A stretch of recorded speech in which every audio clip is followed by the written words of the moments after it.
तर मग पुन्हा एकदा दिवाळीच्या सुट्टीनंतर आपण NMS संदर्भात काही कंटेंट डिस्कस करणार आहोत. आता आज आपण ज्या कंटेंट बद्दल बोलायलो तर तो कंटेंट आहे सर्कल, अर्थातच त्याला काय म्हणतो आपण, वर्तुळ. ओके.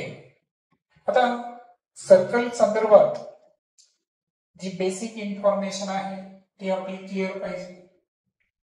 जसं की मी इथे एक सर्कल काढला. ओके. या सर्कलचा O हा काय आहे, केंद्रबिंदू. काय आहे, केंद्रबिंदू. म्हणून O जो आहे त्याला आपण केंद्रबिंदू म्हणू. त्याला इंग्रजीमध्ये काय म्हणू आपण, सेंटर ऑफ सर्कल. काय म्हणू, सेंटर ऑफ सर्कल. त्यानंतर सपोज या O पासून मी परिघापर्यंत एक सिगमेंट काढला आणि सपोज हा सिगमेंट परिघाला कोणत्या बिंदूमध्ये स्पर्श करतो, B बिंदूमध्ये स्पर्श करतो. तर यामध्ये जी OB दिसते तुम्हाला, OB, तर ही OB जी आहे ती सर्कलची काय आहे, त्रिज्या.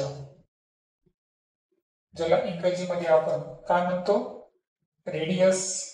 ज्याला आपण कोणत्या इंग्रजी अक्षराने दाखवणार, R या इंग्रजी अक्षराने त्याला आपण डिनोट करणार. त्यानंतर वर्तुळावरचे कोणतेही दोन बिंदू आपल्याला जोडायचे आहेत. सपोज मी इथं काय केलं की या वर्तुळावरील बिंदू होता P आणि दुसरा बिंदू होता Q. तर या PQ ला मी जोडलं. आता ही जी PQ आहे वर्तुळावरच्या कोणत्याही दोन बिंदूंना जोडणारी रेषा, तर तिला म्हणायचं जीवा. काय म्हणायचं, जीवा. इंग्रजीमध्ये त्याला म्हणायचं कॉर्ड.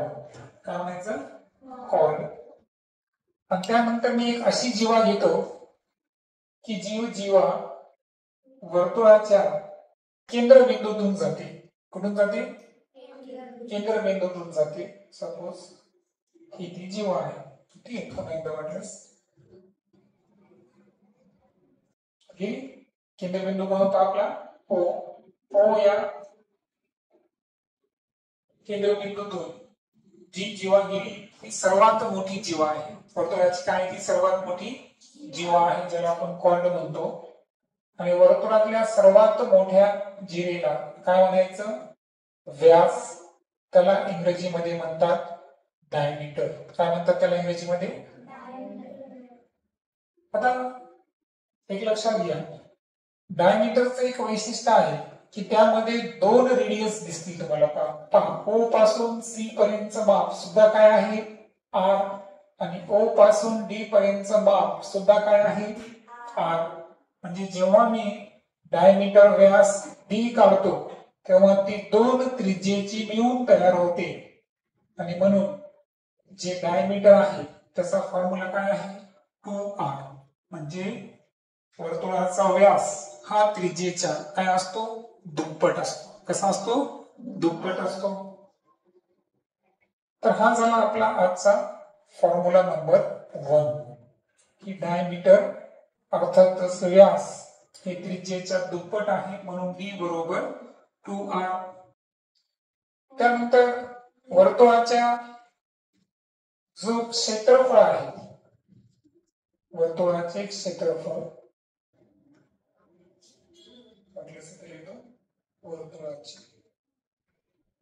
वर्तुळाच्या क्षेत्रफळाचं जे सूत्र आहे त्यासाठी एरिया आपण हे सिंबल वापरू है ना. क्षेत्रफळासाठी काय वापरू आपण, A. त्याचे दोन फॉर्म्युले आहेत. जर त्रिज्या दिली असेल तर कोणता फॉर्म्युला वापरायचा, A बरोबर पाय R स्क्वेअर. आणि जर व्यास दिलेला असेल तर पाय D स्क्वेअर अपॉन 4. तर किती फॉर्म्युले पाहिले आपण त्रिज्येचे, क्षेत्रफळाचे दोन पाहिले. पहिला फॉर्म्युला कोणता आला, A बरोबर पाय R स्क्वेअर. हे केव्हा वापरायचं, जर त्रिज्या दिली असेल आणि वर्तुळाचं काय करायचं आपल्याला, क्षेत्रफळ. आणि पाय डी स्क्वेअर हा जो फॉर्म्युला हा केव्हा वापरायचा, जर व्यास दिले असेल तर, किंवा व्यास दिलेले त्यावरून तुम्ही त्रिज्या करा, पुन्हा हा फॉर्म्युला तुम्ही यूज करू शकता. त्यानंतर प्रश्न राहतो वर्तुळाच्या परिघ संदर्भात. पहिल्यांदा आपण बोललो व्यास संदर्भात, नंतर आपण बोललो क्षेत्रफळ संदर्भात. आता आपल्याला वर्तुळाच्या परिघा संदर्भात बोलायचं. आता परिघ या शब्दाला तुम्ही परिमितीशी जोडू शकता. कशाशी? परिमितीशी. परिमिती काय बरं?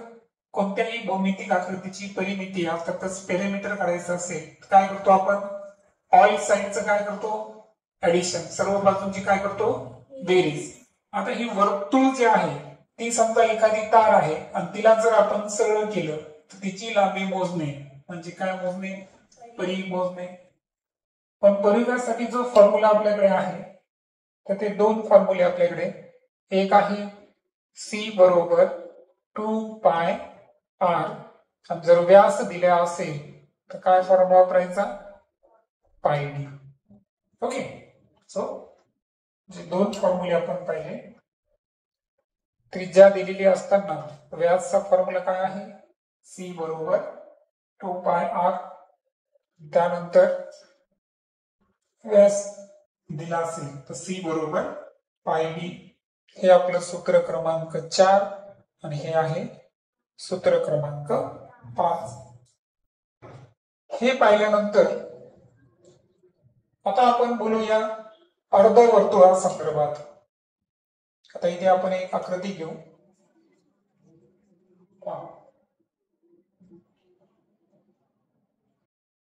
तर अर्धवर्तुळ जे आहे त्याचा जो व्यास आहे तो आहे ए बी, केंद्रबिंदू आहे ओ. तर या भौमितिक आकृतीला काय म्हणणार आपण? अर्धवर्तुळ,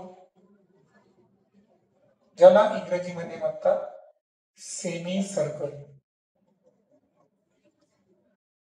आता या सेमी सर्कलचं सुद्धा आपल्याला दोन गोष्टी अभ्यासायच्या आहेत. पहिल्यांदा आपण अभ्यासू या सेमी सर्कलचा परिघ. काय बघू आपण सुरुवातीला? परिघ सी बरोबर. तर परिघ करत असताना लक्षात घ्या, जेव्हा आपण सर्कलचा घेतला होता तेव्हा काय होता? 2 पाय आर. पण इथे जर पाहिलं आपण तर फक्त काय म्हणलं बरं? अर्धाच बाहेर नाही. 2 पाय आरला जर आपण 2 न भागितलं तर हा जो वरचा पोर्शन आहे तो किती येतो? पाय आर. त्यानंतर नुसतं पाय आर घेऊन जमेल का? नाही. ए टू ओ काय आहे? त्रिज्या आर. ओ टू बी काय आहे? आर. पण आता अर्धवर्तुळाचा परिघ किंवा परिघ मी कट करतो, इथे एक शब्द वापरतो की अर्धवर्तुळाची परिमिती. काय शब्द वापरला मी? अर्धवर्तुळाची परिमिती. मग पाय आर, आर आणि आर या सर्वांची बेरीज करावी लागेल. आता मला सांगा, पाय आर ला पाय आर, आर प्लस आर म्हणजे काय आहे? 2r. आणि 2r म्हणजेच काय असतो बरं? व्यास. अशा पद्धतीने आपल्याकडे किती सूत्र तयार होतील? 2 सूत्र तयार होतील. अर्धवर्तुळाची जी परिमिती आहे त्याचं सूत्र काय तयार झालं? पाय आर प्लस 2r. किंवा अर्धवर्तुळाची परिमितीचं सूत्र काय तयार झालं? पाय आर प्लस डी. पेरिमीटर असल्यामुळं आपण काय करू, इथं सी हे अक्षर कट करू. वाटल्यास परिमितीसाठी आपण कोणतं अक्षर वापरू? टी. आतापर्यंत आपले किती फॉर्म्युले झाले? आय थिंक 5 झाले असतील, बरोबर.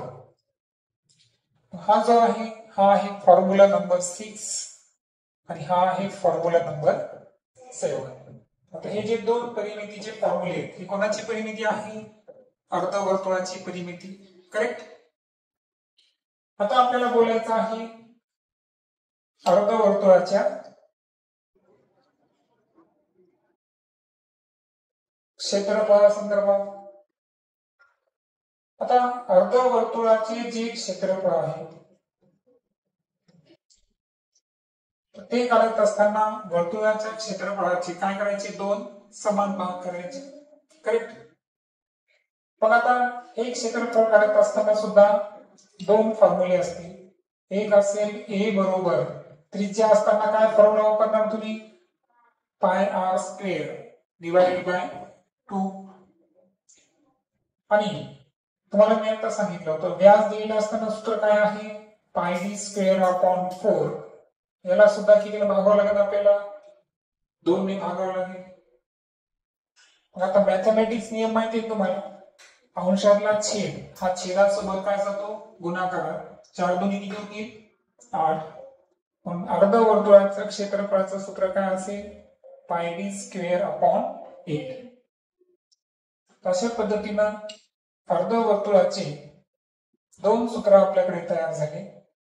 सूत्र क्रमांक जे 8 आहे ते आहे पाय आर स्क्वेअर अपॉन 2 आणि सूत्र क्रमांक जे 9 आहे तर ते आहे पाय डी स्क्वेअर अपॉन 8 व्यास दिलेलं असताना. हे झालं अर्धवर्तुळा संदर्भात. आता हे पाहिल्यानंतर आपण बोलूया वर्तुळाच्या केंद्रीय कोनाबद्दल. कोणाबद्दल बोलूया आता आपण, केंद्रीय कोनाबद्दल. आता केंद्रीय कोन काय आहे, ज्याला इंग्रजीमध्ये आपण म्हणतो सेंट्रल अँगल. काय म्हणतो, सेंट्रल अँगल. तर असं कन्सिडर करा की मी इथे एक सर्कल काढत आहे. आता या सर्कलचा जो केंद्रबिंदू आहे तो आहे O. इथं मी काय करतो, एक आणि इकडे एक, अशा किती त्रिज्या काढल्या, 2 त्रिज्या काढल्या. पहिली जी त्रिज्या आहे ती आहे समजा OA आणि दुसरी त्रिज्या आहे OB. म्हणजे वर्तुळ केंद्रापासून आपण 2 त्रिज्या काढल्यावर त्या दोन कोनामध्ये एक कोन तयार होतो. तो समजा कोन आहे थीटा. काय आहे, थीटा. तर हा आहे केंद्रीय कोन. काय आहे हा, केंद्रीय कोन, ज्याला आपण म्हणायचं सेंट्रल अँगल. काय म्हणायचं, सेंट्रल अँगल. म्हणून इथं आपल्याला लिहिता येईल केंद्रीय कोन जर विचारलं तुम्हाला आपण तर तो कोण कोणता आहे, AOB. कोणता आहे, AOB. किंवा तुम्ही याचं वाचन BOA सुद्धा करू शकता. कसं करू शकता, BOA. आणि या दोघांचं माप हे काय घेतलं आपण, थीटा घेतलं. किती घेतलं, थीटा दिलं होतं. आणि लक्षात ठेवायचं की हा जो कोन आहे हा वर्तुळाच्या केंद्रापाशी तयार झालेला आहे आणि उरलेले दोन बिंदू कोणाचे हे कुठे आहे, परिघावर म्हणजे सर्कमफरन्सवर आहे. म्हणून हा अँगल कोणता अँगल आहे, सेंट्रल अँगल म्हणजे केंद्रीय कोन आहे. आता या केंद्रीय कोनासंदर्भात आणखी एक ऍडिशनल कन्सेप्ट आपल्याला शिकायची आहे, तर ते आहे कंसाचे प्रकार. काय शिकायचं आहे, कंसाचे प्रकार.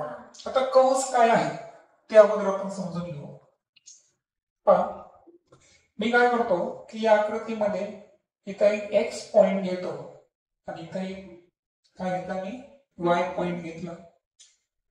आता पुढची कन्सेप्ट जी शिकायलो आपण ते आहे कंस, ज्याला इंग्रजीमध्ये म्हणतो आपण आर्क.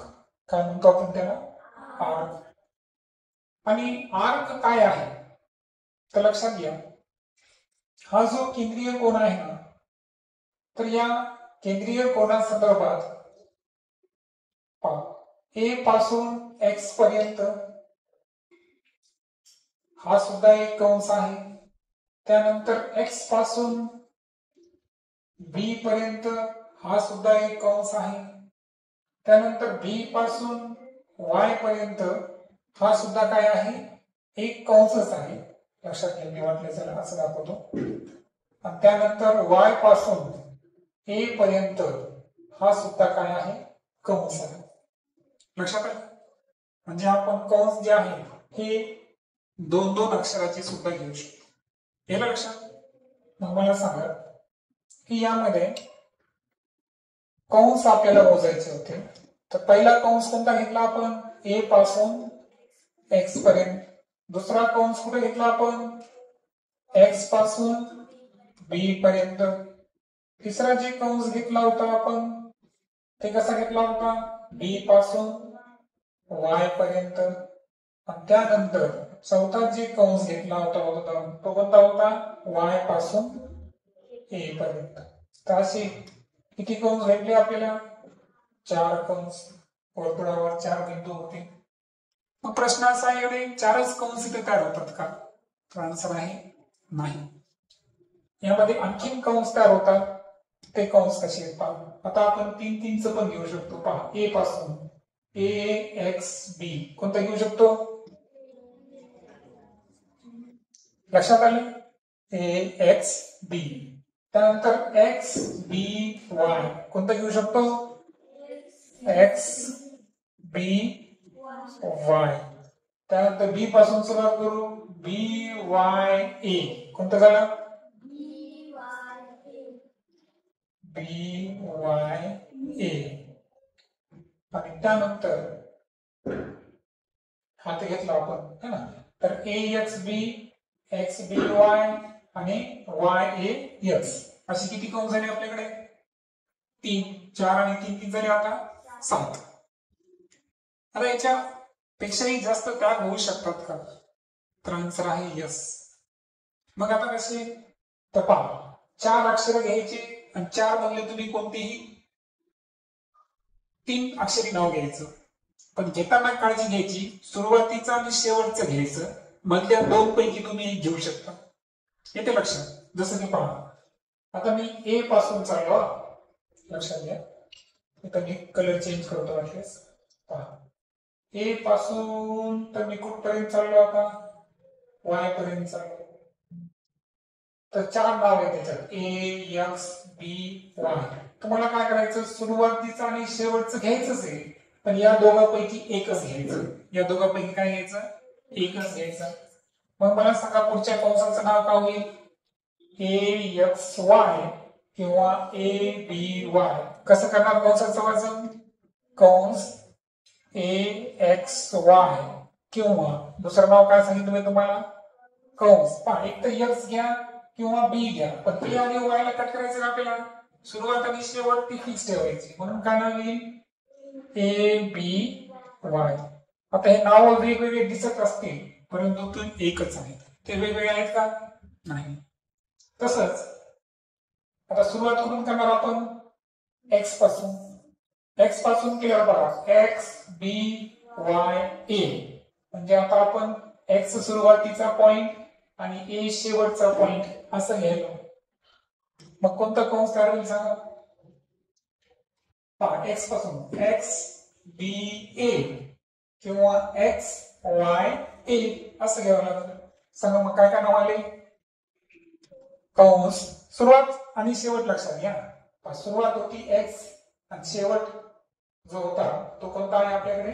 ए आहे शेवट. एक्स पासून सुरुवात करून ए ला संपवायचं आपल्याला. कलर चेंज करू का? तुमच्या लक्षात येईल. यावेळेस ग्रीन घेतो. एक्स पासून सुरू करायचंय, कुठेपर्यंत जायचं आहे? ए पर्यंत.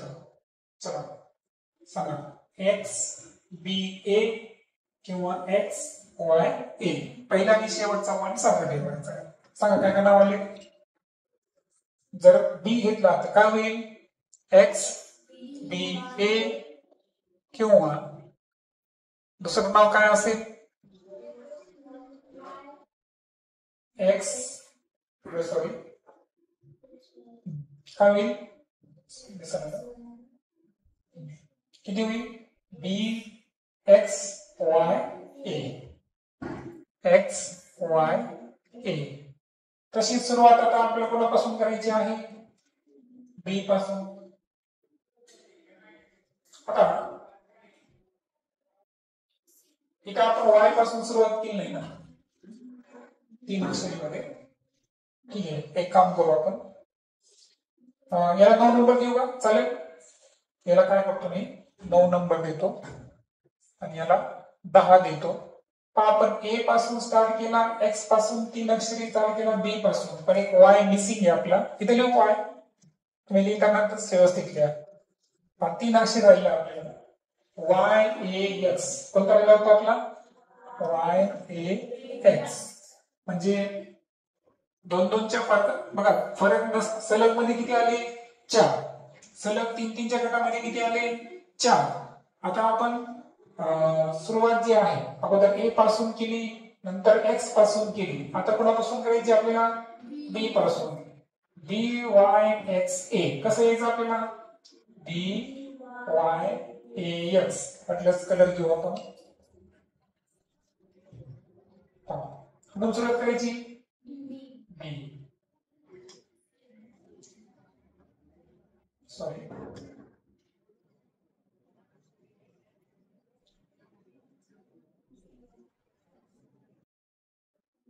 कुठपर्यंत यायचं? बी पासून सुरुवात करून कुठपर्यंत यायचं सांगा? ए पर्यंत यायचं. सांगा मग काय होईल?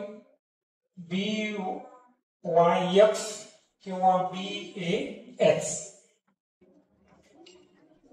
सांगा. कंस